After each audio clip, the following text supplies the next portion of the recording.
In this video, dude, this is 100% my stuff and I love it. It is bakery time. This is a super Frikandelbroodje. This is so iconic. Yeah, not just a Frikandelbroodje, but a super Frikandelbroodje. We are in the Netherlands to try all the Dutch bakery pastries, cookies or cakes that we can find. So we're here in the Netherlands, and if you know me, you know that I love German bakeries. So every time we step foot here in the Netherlands, we have to try some bakeries, and in this video we're gonna go around and try some of the most iconic Dutch bakery items. Yeah, see if they're better than the German ones. Yeah, let's see. Dutch food is quite unique.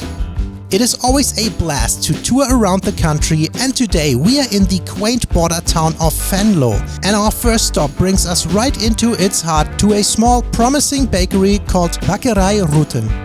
Of course, the staff speaks perfect English and helped us to pick out some of the Dutchland's best pastries. Here we go. All right, so we are going to multiple bakeries today, and we just stopped at our first one where we've got a whole bunch of stuff. I'm so excited to try them. So we stepped here into this lovely park. Look how green, look how fresh. It is officially spring and I love it. Shorts time. And we got some iconic Dutch snacks. We're gonna start with one that I feel like super famous. It's Appelflap. So this is a pastry dough filled with apples inside, and as you can see, covered with these thick sugar cubes on there. Wow. This one's pretty iconic. I feel like it's known all over the world, and this Whopper one was €2, so I'm gonna open it up. It's this nice layer pastry dough filled with this apple inside. Oh, it looks like there's also raisins inside. I'm gonna give the good section a try, the middle section.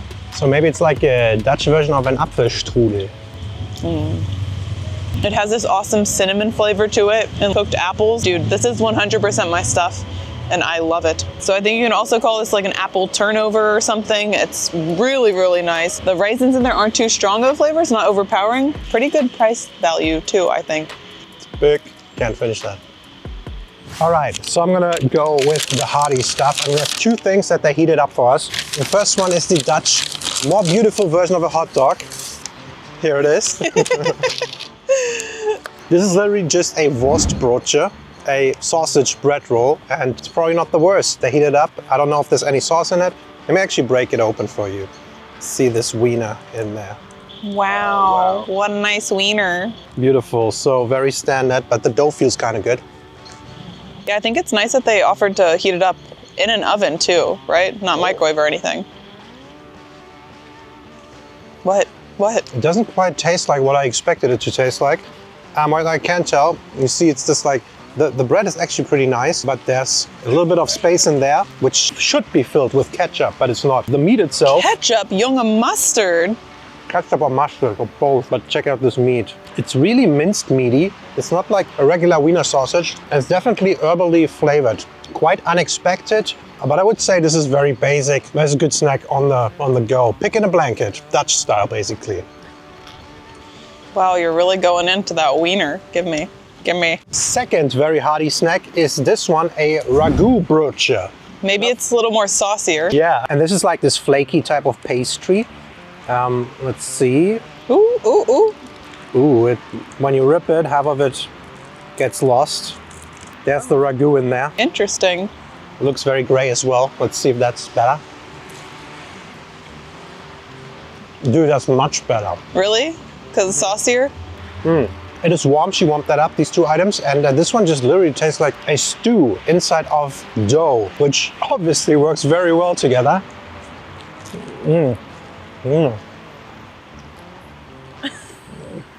Make out with it already. Yeah, I do feel like though this one is pretty messy, and I don't know if you can bring this on the train without making a mess. The other one is a little more portable.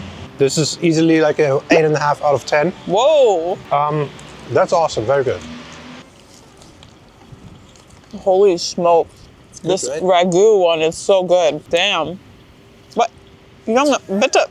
Okay, so this next thing, I'm so excited we actually found it, because when I was doing research, it said that this one is pretty iconic.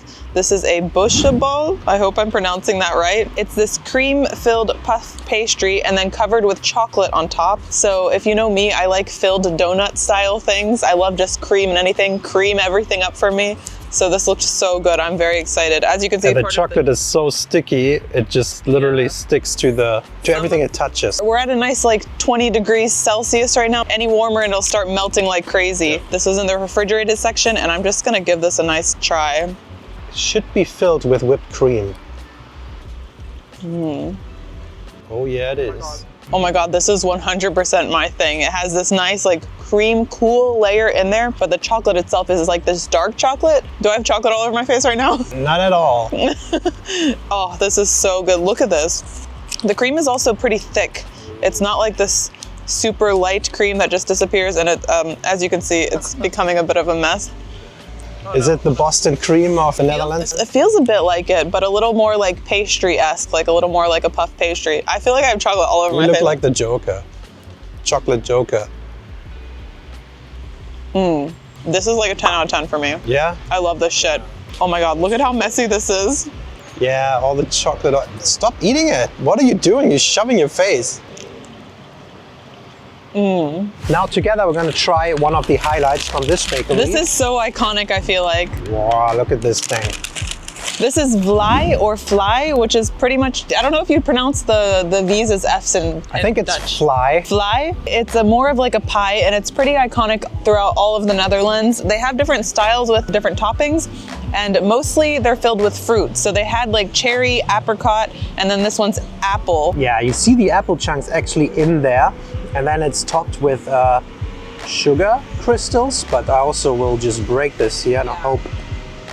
Oh, wow, look at the apple amount in there. Big chunks of apple, but then also this apple goo around it. This can only be good, right? Yeah, this is 100% my stuff. Like mini pies, let's go. Mini pies, my stuff.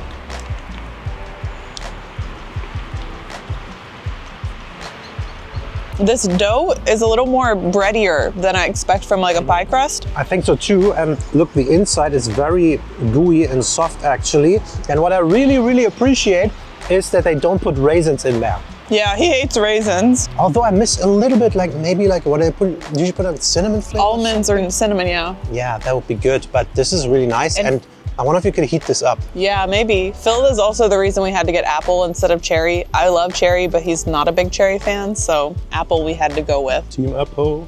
It's really good though. I like this. And this next one was a little more of a spontaneous get. At the bakery, they had so many things that I did not have on my list. Everything looks so good, but we decided to grab this one, which is called Notenrondje, but I think that just means nut and round. She said there was almonds inside, pecans, I think walnuts as well, and this nice caramel thing. Maybe try to break it. So, okay, let's go.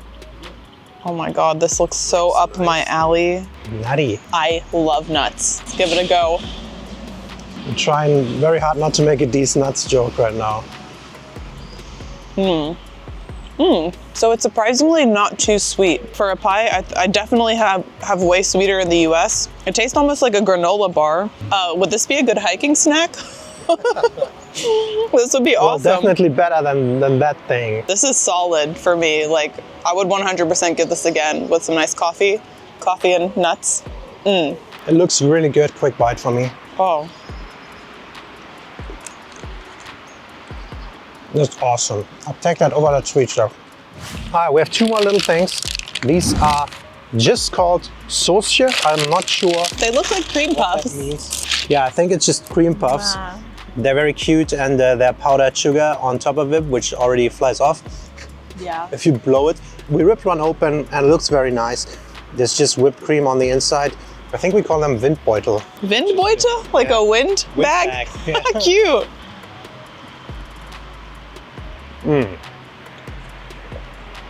It's a cream puff. It's a Windbeutel. It's a The Dutch version, just a nice fluffy dough with powdered sugar and cream inside. Very good. Yeah, this is good, but I think I prefer the one with chocolate on top. This messy one right here, this is more my speed. Every time we come to the Netherlands, I'm super impressed by the Dutch people. They don't only speak Dutch, they also are all very fluent in German and English. We go around here speaking English and it's absolutely no problem. And if you want to be as good, you might want to have a look at today's video sponsor, Lingoda. Lingoda is an online language learning school with classes taught 24/7 with native level teachers. Lingoda offers lessons in the languages English, Business English, German, French, Spanish and Italian. Because the lessons are online, it is flexible and easy to learn a language. Diana has even taken classes during our travels. There are small group classes or individual one-on-one lessons, both for social and individual learners. You can sign up for a 7-day free trial, and there is an upcoming spring sale where you can get up to 35% off when using our discount code DianaPhil35 and our link in the description. Whether you want to improve your English to a business level or learn a new language from scratch like Diana is doing with German, Lingoda is a great option. I personally would love to get to a basic conversation level in Spanish, me gustas papas fritas. But don't forget to use our discount code and link in the description when you sign up for Lingoda this spring sale. The 35% discount ends on June 2nd. Thank you, Lingoda, for sponsoring this video. All right, that was a very good start. Nothing better than having 8 bakery items in a nice little park. But now heading back into the little town and finding more bakeries and more stuff to eat. Venlo is a small city with a population of about 100,000 people. As you can see, it is very quaint and has a beautiful pedestrian-only city center. Oh, and like every good Dutch town, it is very bike-friendly. Our next stop brings us to the country's biggest bakery chain, Bossche Bol. We have never been here, but it seems popular. The shop looks fancy, nicely decorated, and all its bakery goods like bread, sandwiches or pastries are apparently all prepared daily in store. A lot of goods are on display, but you actually order at a digital terminal and pay cashless. Very modern.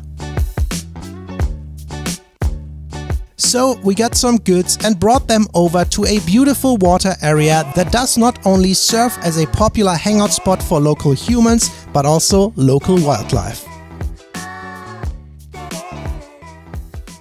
So we came out here to this like little marina area. As a very good Dutch city, Venlo is also on the water. There's the river right here. They also have geese here, which is a big plus. Yeah. I'm gonna start with this one. This is a super frikandelbroodje. This is so iconic. Yeah, not just a frikandelbroodje, but a super frikandelbroodje. And I think it's just another one of these flaky doughs. A big sausage in there. And I hope this one has a bit of sauce. It actually peeks out here a little bit and it's warm. They heated it up, so here we go. Okay. Oh, I smell it actually. Wow. Yeah, it smells very strong like sausage. And I think compared to the earlier one, this is a proper Wiener sausage. Not quite actually, but it's denser. It's denser than the earlier one. And has a bit of sauce in there as well. Some kind of tomato sauce. Nice. And this thing is pretty heavy. So this is like a proper snack. I think it was $2.95 or something like that. Pretty good, very hearty. You can kind of tell it's not the healthiest for you. But if you're into sausages with dough and a little bit of sauce, this is pretty good. I mean, Phil is into sausages, so I think that's right up your alley. So I'm gonna go with this thing, which is a Knabbelstengel Kaas. It's a cheese stick. I'm not sure how to pronounce it in Dutch, but it looks awesome. And I remembered this from when we went to Utrecht. We had soup, and this came on the side of it. Oh yeah. So I feel like this is perfect to dip in a soup, but I kind of wanted to give it a try. It was just there. Break it. Let's go. Oh, should I break it? Pretty long and hard. Yeah, it's this it's kind of flaky dough, but it's twisted and it's a little denser, it feels, so we'll give it a try. It's also one of the cheapest snacks. Dude, I think the Dutch do cheese really well. And cheese and bread, I don't know, you really can't go wrong. This is totally my thing. I would like a soup though, actually. Even though it's warm, I could have soup any time of the year. And this would be really nice to dip it into, right? I guess, yeah. I think this is just a standard dry cheese stick, right? What do you mean? It's awesome. It's not like really there's cheese in there. It's more like a cheese flavored bread. Yeah, just the cheese is just mostly on top, I think. I assume most countries have a version of this, but yeah, it's good. Most countries, I don't think so. This one here is a coffee broodje, so it's like a coffee bread twist, but it looks like a cinnamon raisin coffee twist thing. Yeah, it looks actually pretty good. The Yeah. contrast is so strong of that frosted sugar on top of this darker piece. Oh, they're coming to attack. The ducks are coming in a piece. This is something that is very common in the US. I think you would find this in a lot of US bakeries as well. Let's see. It's so wet, the bottom is all wet, like with fluid sugar. And then the top has that sugar frosting on it. This is the most moist thing, the moistest of them all. It's very syrupy, like my fingers are very sticky right now. Just look how much that's glistening in the sun and stuff. I like it a lot. To me, that's a little bit over the line when it comes to sweetness. Too sweet. It's like soaked in sugar, topped with sugar, made out of sugar. But we have one more thing, the most iconic Dutch snack basically. And of course that is the stroopwafel. And it comes in this pack. Every supermarket sells them, every bakery, I think. Yeah, this is very iconic. I feel like this is like the one thing to try if you ever go to the Netherlands. This is something that every time we come here, I get a pack and bring it back to Germany because I love these. They're awesome little snacks. So stroop is like kind of like the syrup. It's not quite honey, but it's definitely that consistency. It's just so good. It's a nice stroop pull. Like thin waffle flake, and the stroop is in between both of them. Yeah, let's see. This is definitely on the thinner version of the waffle things. But I still like it because it has still a decent amount of stroop on the inside. Yeah. You know, sometimes the ratio is a little different. With the cheaper ones, maybe it's a little less, but they never disappoint. It has this almost like a little bit like a speculatius taste to it. The dough is a little darker, and then the stroop has this like, I can't really tell what it is. It tastes a little bit like it should be a Christmas item to me. No. This is an every time of year item for me. And you guys told me to put it on top of a tea. So that's what I do. I put it on top of my coffee or tea, have it warm up, and then it becomes so melty and so good. I love these. These are like 10 out of 10 for me. I'm a big fan. Yep. By the way, if you like eating or traveling or both, consider subscribing to our channel as we are making food and travel content from around the world every week. Thank you. And again, I just have to say, Dutch cities do so much right. It's such a calm cityscape without a lot of cars. They do a very good job of keeping the cars out, making it a little harder with parking. The parking prices are really expensive, but it's made for pedestrians and for bikes. I love the bike culture. And it doesn't feel scary or dangerous to ride next to the cars. And all the pedestrian walks, they are flattened, you know, they're leveled with the street. There's a couple bumps when it's necessary to take speed out of the traffic. And it just feels so well made and so chill and nice. It's just nice. Before we left Venlo, we of course had to stop at a Dutch grocery store. These stores have quite the different selection of goods compared to German stores, but they both have proper bakery sections. So for our last few items, we picked them up at a supermarket called Two Bros in the city center and brought them back to eat them like true Americans in our car. So we're back in the car and we went to 2 different bakeries today to get a few last things that we were looking for. What I was really looking for is like oliebollen I still haven't tried, but that's apparently only at Christmas, and a nonnevat, which I think is only at Carnival. We got 2 other things though. We're starting with this pink thing. This is called a tompoes. It's some creamy type of cake and it's 4 huge pieces here glazed with pink sugar. And it looks like there's a good layer of custard in there. So look at that. Nice fat layer of custard with some dough over and under and then the pink glazing. I wonder if the pink icing is anything or if it's just pink. I don't know. Ooh, look at this squeezing when I squeeze in there. Junge. Oh, it's not so easy to get through. Oh my God, we're butchering this. Yes. You are. In good and bad times. Look at that thing. Looks good. It's really nice. It's proper custard. I like that a bit better than whipped cream. This is a proper, more yellow vanilla-based custard. Yeah, that's not bad. That's interesting. It's so light. I feel like so many Germans would love this because it's so creamy, right? Like I feel like Germans love cream cake, and this is pretty much that. And when we looked up iconic things in the Netherlands, this word came up. Not bad. And the last item we got from Jumbo, the supermarket. This is a cookie, but it's a filled cookie. So it's called Romboter gevulde koeken. Yeah, gevulde koek. It sounds just like gevulde kuchen, as in filled cake. No, it's koek is cookie. Gotta learn the Dutch. It looks like this. We already broke it in half. It has one, what is that, almond or something sticking there? I gave you the almond. Thank you. I see that. It Smaller looks but better. filled. It looks awesome. Oh, Dude, I don't know what these insides are. marzipan? Yeah, it tastes a bit marzipan-y. It's definitely thick. Inside is this like, It's like thicker very- filling. And it's very nutty. It Yeah. tastes a bit like marzipan, but not quite as strong. More nuttier. I love it. Yeah, that's really good. Not really a hard cookie, but it's more of like a dough outside, like 2 dough pieces put together in the shape of a cookie with this filling. It's really good. Like, these are my thing. This should be the coffee bread, you know, the coffee broodje. Maybe this is the coffee cook, or whatever it's called. It's amazing. This is like a 10 out of 10 for me. I love these things. Awesome, that's pretty good. But we're gonna end it here in the car. Those were like 12, 14 things we tried today of Dutch bakery items, and I think some of them are very unconventional, even for me. Germany, which is right there, you know, neighbors, we love We're each literally other. like 10 minutes from the border, not even. Yeah, not so even. close. Let us know what your favorite Dutch bakery item is. I'm sure we missed some of the most iconic ones, but we tried to get a lot of the good ones, so let us know. As always, thank you so much for watching, and we'll see you next time. Bye. Bye. Every time we come to the Netherlands, I'm so impressed by how good the Dutch people. Every time we come to the Netherlands, I'm so impressed by how good the Dutch